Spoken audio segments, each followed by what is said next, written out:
Halo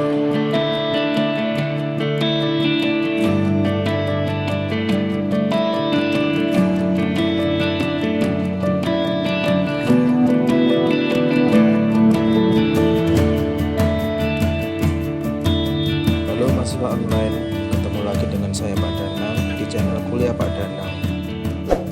Dan jangan lupa subscribe serta nyalakan lonceng notifikasinya. Hari ini kita akan belajar mengenai bagaimana cara mencari atau menemukan judul skripsi sebelum kita menghadap kepada pembimbing kita. Dalam mengerjakan skripsi, hal yang pertama kita lakukan adalah menentukan minat apa kita di bidang farmasi, terutama dalam skripsi kita. Karena kalau kita tidak minat dan ikut-ikutan teman, bisa jadi hal itu hanya akan memperberat langkah kita dalam mengerjakan skripsi. Apakah ke klinis komunitas, ke kimia farmasi, ke bahan alam, atau ke teknologi dan atau bidang-bidang lainnya. Tetapi bagi yang suka tantangan, kita bisa mengkombinasikan bidang-bidang tersebut menjadi suatu penelitian atau menjadi suatu topik skripsi yang baru. Misalkan kita bisa menggabungkan antara bahan alam dengan teknologi, atau klinis komunitas kita gabung dengan bahan alam, atau bahan kimia farmasi kita kombinasikan dengan teknologi farmasi dan lain sebagainya. Selain itu, skripsi mengajarkan kita untuk memecahkan masalah secara terstruktur dan sistematis, sehingga ada tahapan-tahapan yang perlu kita lakukan dalam mengerjakan suatu skripsi. Langkah pertama, kita harus menentukan atau menemukan suatu masalah terlebih dahulu. Masalah dapat kita temukan di mana? Kita bisa menemukannya dengan membaca. Membaca apa? Kita bisa membaca banyak hal. Yang pertama, kita bisa membaca skripsi kakak tingkat kita yang terdapat di perpustakaan. Biasanya dalam kesimpulan dan saran terdapat suatu masalah atau di bagian saran yang bisa menjadi ide untuk skripsi kalian. Selain itu, kita bisa mendapatkan masalah dengan membaca jurnal penelitian yang ada. Dari jurnal penelitian biasanya ada saran. Nah, ini juga sama dengan skripsi tadi. Kita bisa menggunakannya sebagai acuan atau menjadi suatu topik baru yang bisa kita angkat untuk penelitian kita. Tetapi kalau dari jurnal penelitian, tidak semua jurnal penelitian memiliki bagian saran, tapi kita bisa berpikir untuk memodifikasi beberapa parameter yang ada. Misalnya kita mengubah parameter A menjadi parameter B, atau parameter C menjadi parameter X, dan lain sebagainya. Selain itu, kita juga bisa mengamati fenomena yang ada di masyarakat, dan kita rumuskan atau kita modifikasi menjadi suatu masalah yang akhirnya nanti bisa menjadi suatu dasar untuk penelitian kita. Misalnya, dalam penelitian skripsi yang ada di perpustakaan milik kakak tingkat kalian menemukan bahwa ekstrak daun sawi tidak memiliki efek terhadap bakteri E. coli. Di sini ada suatu masalah. Jika misalkan ekstrak air tidak memiliki efek terhadap bakteri E. coli atau tidak dapat membunuh bakteri E. coli, bisa tidak ekstrak dari kloroform atau ekstrak dari etanol itu memiliki efek terhadap E. coli. Nah, itu adalah suatu masalah yang pertama. Kemudian, untuk bidang teknologi farmasi, sampai saat ini tidak ada sediaan tablet kunyah ibuprofen yang bisa digunakan oleh anak-anak selayaknya menggunakan permen, karena sirup terkadang juga bisa menimbulkan suatu masalah. Misalkan dia menimbulkan rasa yang tidak enak dan anak-anak sulit untuk menggunakan obat, dan beberapa harus dipaksa. Nah, hal ini bisa dianggap suatu masalah karena bisa menimbulkan trauma bagi anak-anak yang akan mempengaruhi kemauan kepatuhan dalam meminum obat. Di bidang klinis komunitas misalnya, kita melihat bahwa ada banyak pasien yang mengkonsumsi obat diabetes, terutama pada pasien diabetes minum obat tetapi kadar gula darahnya tidak turun. Ini juga bisa dianggap sebagai suatu masalah, karena jika memang pasien minum obat secara rutin, seharusnya secara teori dia dapat menurunkan kadar gula darahnya. Nah, ini menjadi suatu masalah apakah dia mengkonsumsinya dengan benar atau tidak. Kemudian untuk bidang kimia farmasi, kita bisa melihat misalkan ada suatu bahan bukan suatu bahan ya, tetapi suatu kerupuk yang dijual di suatu daerah tertentu memiliki warna yang sangat cerah sekali. Nah, kita bisa bertanya dalam diri kita, atau itu bisa menjadi suatu masalah, apakah pewarna yang digunakan itu aman digunakan oleh kerupuk, atau bisa jadi apakah makanan yang digunakan itu menggunakan pewarna tekstil seperti itu. Itu juga menjadi suatu masalah yang bisa kita angkat menjadi suatu tema dalam skripsi kita. Langkah kedua adalah dengan merumuskan permasalahan tersebut menjadi suatu pertanyaan atau suatu kalimat pertanyaan, atau yang umum dikenal dengan istilah pertanyaan penelitian, atau menjadi suatu rumusan masalah dan macam-macam istilah lainnya. Sebagai contohnya, misalkan dari permasalahan sawi tadi, kita bisa rumuskannya menjadi suatu pertanyaan penelitian seperti bagaimana ekstrak etanol dan ekstra kloroform daun sawi terhadap bakteri E. coli. Nah, itu menjadi suatu pertanyaan penelitian yang perlu dijawab dengan skripsi. Kemudian untuk tablet kunyah ibuprofen, kita bisa merumuskannya menjadi suatu pertanyaan penelitian. Berapakah konsentrasi sukrosa, pemanis sukrosa, dan perasa jeruk yang optimal dalam formulasi tablet kunyah ibuprofen? Yang akhirnya pertanyaan tersebut bisa dijawab dengan penelitian yang kita lakukan.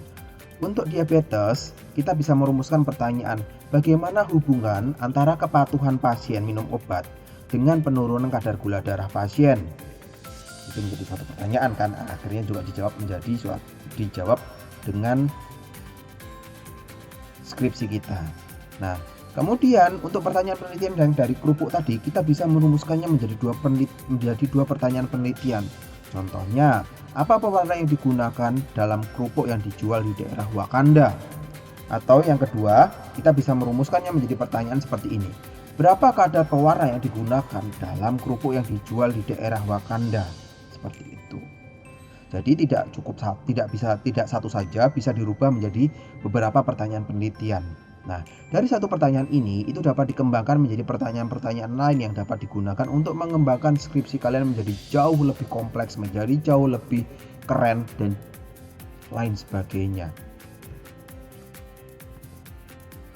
Langkah ketiga, kita dapat menggunakan metode yang sesuai untuk menjawab pertanyaan-pertanyaan tersebut. Misalkan dalam kasus sawi tadi, kita bisa menggunakan metode cakram atau metode sumuran atau metode difusi dan metode-metode lainnya. Untuk tablet kunyah, kita bisa menggunakan formula dari tablet kunyah yang ada. Kemudian kita modifikasi kadar sukrosa dan perasa jeruk sesuai dengan peraturan yang berlaku. Misalkan kita bisa mengacu pada farmakope 5 atau mengacu pada farmakope Amerika dan lain sebagainya. Sedangkan untuk pengetahuan, kita bisa menggunakan kuesioner. Contohnya, kita ingin mengetahui antara kepatuhan dengan kadar gula darah, kita bisa melihat dengan menggunakan kuesioner MMAS 8 atau menggunakan kuesioner ARMS. Atau jika kalian suka tantangan, kita bisa menggunakan atau mengembangkan kuesioner sendiri. Nah, untuk pewarna pada kerupuk, kita bisa tahu kira-kira pewarna apa yang kita gunakan itu dengan menggunakan HPLC yang ditandem dengan MS.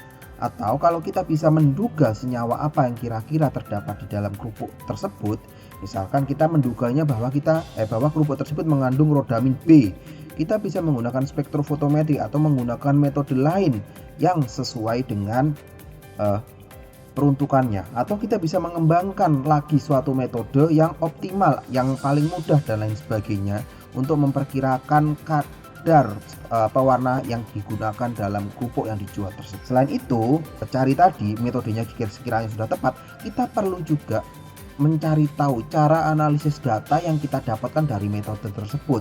Apakah metodenya tersebut, kembali lagi ke pertanyaan penelitian, apakah cukup dengan analisis deskriptif saja atau kita perlu menggunakan analisis statistik dengan dua variabel atau yang dikenal dengan analisis bivariat, atau bahkan kita bisa menganalisisnya dengan menggunakan analisis multivariat dengan beberapa faktor kita analisis secara sekaligus. Langkah keempat, kita rangkum langkah pertama sampai langkah ketiga menjadi suatu kalimat yang tepat dan menarik untuk menjadi suatu judul penelitian skripsi kita. Sebagai contoh, untuk daun sawi kita bisa merangkumnya menjadi seperti ini. Uji aktivitas ekstrak kloroform dan ekstrak etanol daun sawi terhadap bakteri E. coli secara in vivo dan secara in vivo. Nah, di sini kita bisa mengetahui bahwa dari judul sudah ada ekstrak apa yang kita gunakan, bakteri yang kita tuju, dan juga metode yang kita gunakan. Kemudian untuk ibuprofen kita bisa membuatnya menjadi seperti ini. Optimalisasi formula tablet kunyah ibuprofen dengan variasi pemanis sukrosa dan perasa jeruk. Nah, dari sini kan kita bisa ketahuan variasi apa saja yang kita rubah dari penelitian kita dan tabletnya apa, formulanya apa, variabelnya apa.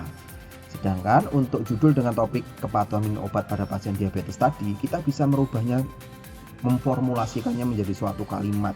Contohnya, hubungan antara kepatuhan minum obat dan penurunan kadar gula darah pada pasien yang dengan menggunakan kuesioner MMAS 8 di rumah sakit X, puskesmas Y, klinik Z, dan lain sebagainya.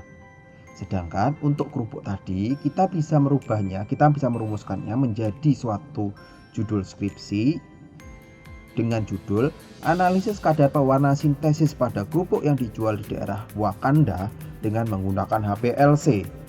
Nah, itu tadi langkah 1 dan langkah keempat yang kita bisa lakukan untuk menentukan judul skripsi yang akan kita lakukan. Kemudian ada lagi langkah kelima. Langkah kelima adalah judul yang sudah siap kita dapatkan, dapat kita diskusikan atau dapat kita konsultasikan dengan pembimbing kalian. Misalkan pembimbingnya sudah ditentukan dari kampus, atau kalian bisa memilih pembimbing sendiri yang cocok dengan kalian. Seperti itu. Kenapa harus didiskusikan? Karena jika kita mendiskusikannya, kita bisa meningkatkan kualitas skripsi kita. Dan itu juga mungkin pembimbing memiliki masukan-masukan terkait skripsi kita. Misalkan, oh ini sudah terlalu jauh, ini mungkin untuk tingkatan S2. Oh kita cut saja di sini. Seperti itu masukan yang bisa didapatkan dari pembimbing. Oh ini penelitian ini kurang untuk dilakukan. Kita bisa menambahkan variabel-variabel lain dan lain sebagainya. Mungkin sampai di sini saja kuliah kita pada hari ini. Sampai jumpa.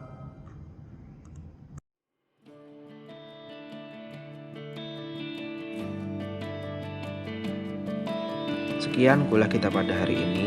Jika dirasa ada manfaatnya, silahkan di-share video ini. Dan jangan lupa, jika ada pertanyaan atau komentar, silahkan ditulis di kolom komentar. Jika ada topik yang mau dibahas, bisa ditulis di kolom komentar dengan hashtag "bahas ini dong Pak". Kita ketemu